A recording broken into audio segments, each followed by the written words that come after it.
ตลอดเลี่ยไล่กันตลอดมันมาอยู่ฝรั่งเศสก็ได้ข้าพเจ้าได้ยินนะอย่าลุงโพแม่นบ่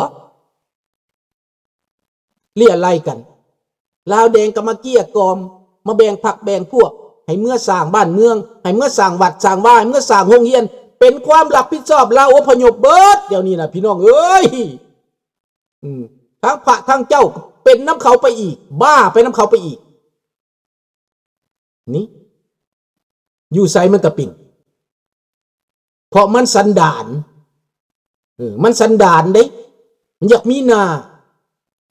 เพิ่นลืมว่าเพิ่นลืมมาหยังลืมว่าได้กินของฟรีแล้วอยากกินฟรีไปเรื่อยๆเจ็บใจที่ปู่ย่าพ่อแม่ลุงป้าเขาก็เอาไปทำลายแม่นสมคิดพ่อแม่ของเขาก็เอาไปฆ่า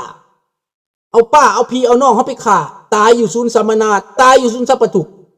มาบัดนี้เขามาเลี่ยไล่เงินน้ำลูกน้ำหลานฮอดต่างประเทศนี่มาเลี่ยไล่เงินลูกน้ำหลานฮอดต่างประเทศอันนี้แหละเข้าใจบอกพยักประเสริฐก็เอาโลดแหละข้าพเจ้าบอกโลดในต่างประเทศที่บ้านข้าพเจ้าอยู่นี่ข้าพเจ้าที่มันวุ่นเนี่ยมันฮอดซานฮอดบ้านอันนี้ให้มันอยู่บ่ได้และข้าพเจ้าสิสอบไปเบิดสอบขึ้นหลังเบิดเย็ดแม่มันหมักเรื่องก็สิเอาเรื่องให้มันเอามันแปลนปันเอามันแปลนจางปางพุ่นนะถ้ามันต้องการเรื่องนะมันบ่อยากสงบเด้ข้าพเจ้าสิป้อนให้ความบ่อยากสงบมันเป็นแบบนั้น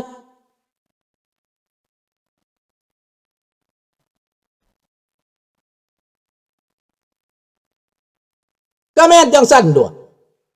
เขาเป็นคนเหตุเขาเป็นคนกระทำเคลื่อนก็แม่นเขาสร้างขึ้นมามันแตกใส่หัวประชาชนต้องทิ่มให้เขารับผิดชอบบ่แม่นเฮาจะไปเดือดร้อนคันเขาบ่ได้ประชาชนบ่มีกินบ่มีอยู่ประชาชนเดือดร้อนเขาก็ด่ารัฐบาลนี่เขาก็ต้องด่ารัฐบาลมื้ออื่นบ่ได้ออกรายการแต่สิไปพยายามเว้าอยู่ในไลฟ์สดเด้อแต่ว่าอาจจะบ่ตรงเวลาเด้ออาจจะไปออกไปจากโมงออกไป 8-9 โมงพอดีกระเทินคันไล่ไปน้ำรถก็อาจจะอันตรายบ่อยากไล่ปานใดแต่สิพยายามเด้อคันสิไปไล่อยู่พุ่นก็บัดเวลาพังเทศก็สิบ่ได้ไล่อีกเนาะอาจจะถ่ายเป็นตับเป็นตอนมาบางครั้งบางคราวมาให้เบิ่งคันมันมาแพงเงินอยู่หั่นแหละเจอโลดแหละมื้อเฮาไปตักบาตรอยู่แล้วเฮาก็เงินเฮามีเด็กมีน้อยอยู่แล้วเฮาสิไปทานอยู่ในวัดให้ครูบาเพิ่นสร้างเพิ่นสามันพัดสิมาเลี่ยไล่เอาไปต่างหากอีกเด้งานแต่ละเทื่อมันเมื่อเลี่ยไล่เอาได้มาดูดเอาได้มาเป็นกาฝากแล้วมาเป็นปรสิตได้ลาวแดงนี่มาเป็นปรสิตเกาะหอยเป็นขี้กระตือจับใส่อยู่นี่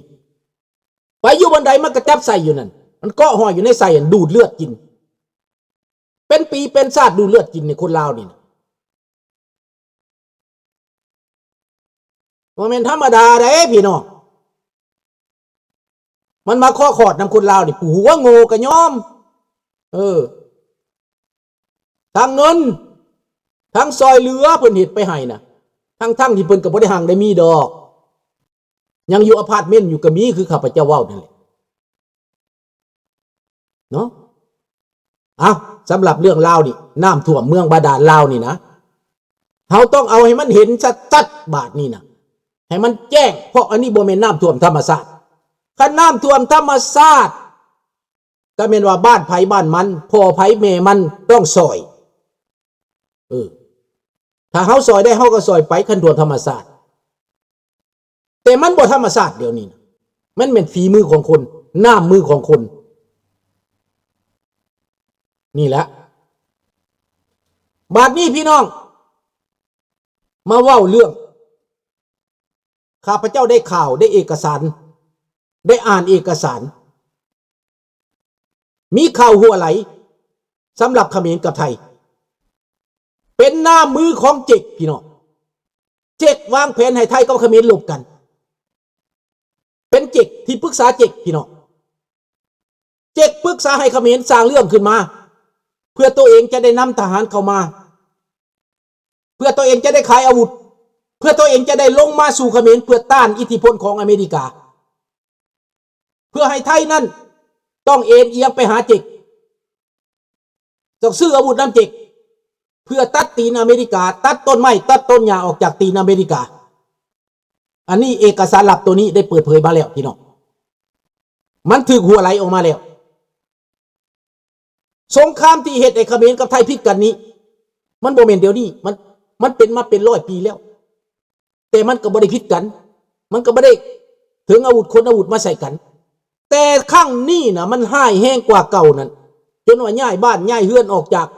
ชายแดนนั้นเนื่องจากว่าจีนนั้นอินเตอร์เฟร์เป็นกลอุบายของจีน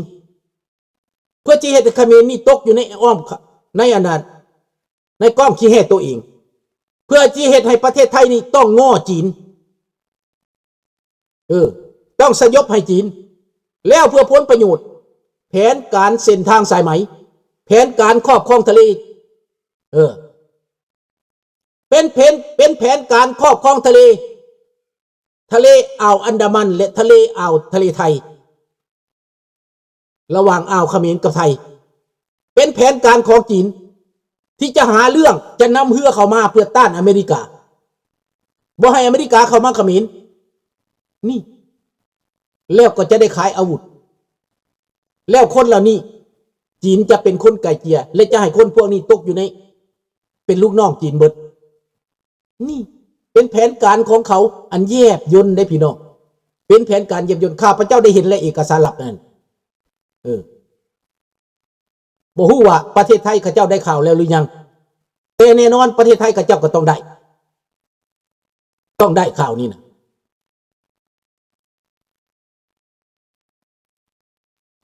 นั่นแหละบ่แม่นแต่มันบ่ได้คนตั้งแต่อาวุธที่ปรึกษาของมันอีกที่ปรึกษามันล่อให้ไทยเข้าไปที่กับดักมันล่อให้ทหารไทยนี่ต้องหลบเข้าไปได้ข่าวแล้วมันหมดนี่แล้วข้าพเจ้าเว้ามานี่นะตั้งแต่ต้นเลยละสงครามตัวนี้ข้าพเจ้าว่าบ่แม่นจากคนไทยบ่แม่นจากคนเขมรเอง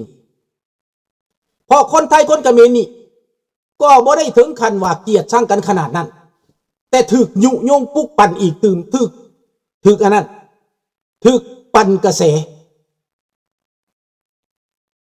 สบายเดือน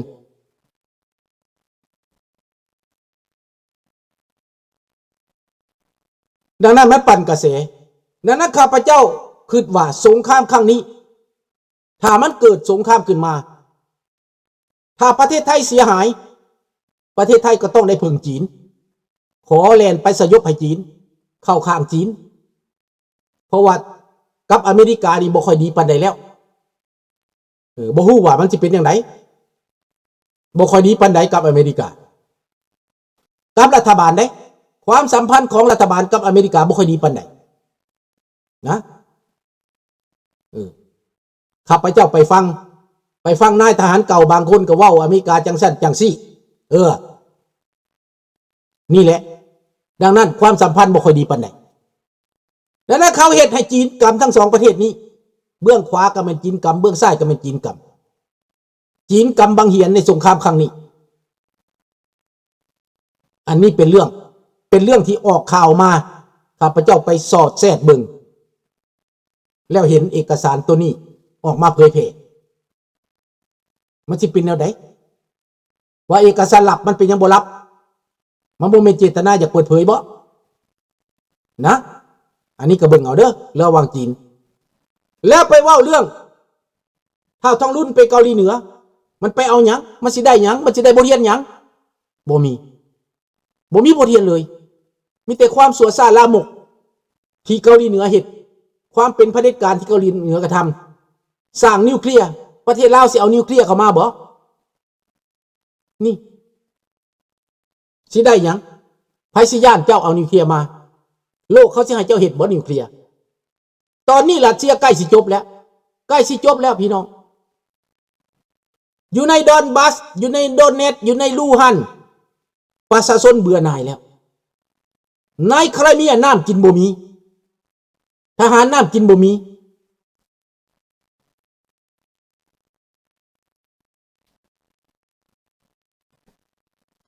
นั่นแหละน้ำกินบ่มีอึดอยากนี่ในไครเมียเดี๋ยวนี้ทหารรัสเซียคนหนีแตกหนีแล้วพี่น้องแตกหนีค่อยๆแตกหนีไปทยอยไปคนก็แตกหนีประชาชนบ่เอานำแล้ว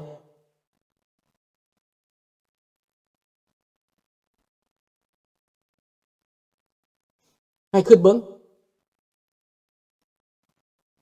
อยู่บ้านท่าปางทองสร้างพวกลาวนอกให้เงิน1 ตื้อสร้างฮอเจตแต่พวกที่หับเงินยังมาขอเก็บนำชาวบ้านอีกก็ไปแบ่งกันกินมันสวยโอกาสกันหมดนั่นแหละอันนี้นะลูกน้องโจรก็เป็นโจรนั่นแหละ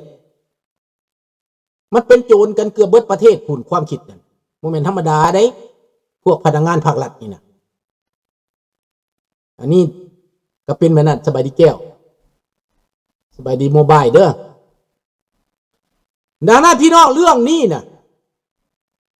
ในเมื่อว่ารัสเซียนี้พบกับอุปสรรคแล้วอเมริกาเปิดทางให้เปิดทางยุโรปหนุนเต็มที่รัสเซียกล้าบ่กล้าสู้บ่กล้าใส่บ่นิวเคลียร์นี่